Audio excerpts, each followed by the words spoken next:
যে মানুষটা একা থাকতে ভালোবাসে সে কি সত্যি মানুষকে অপছন্দ করে, নাকি নীরবতার পিছনে লুকিয়ে আছে এমন কিছু যেটা আপনি কখনো দেখেননি?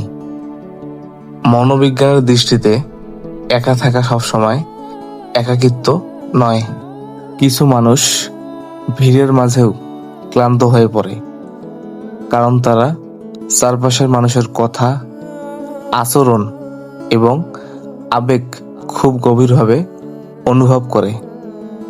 তাই তারা মাঝে মাঝে সবার কাছ থেকে দূরে সরে যায়, কারো প্রতি রাগ থেকে নয়, নিজের ভেতরটা একটু শান্ত করার জন্য।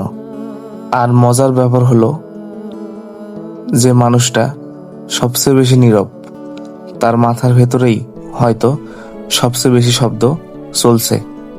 তাই কাউকে একা থাকতে দেখলেই ভাববেন না সে আপনাকে এড়িয়ে চলছে।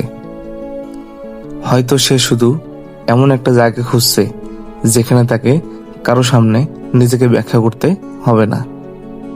কারণ কখনো কখনো নীরবতাই মানুষের সবচেয়ে নিরাপদ আশ্রয়।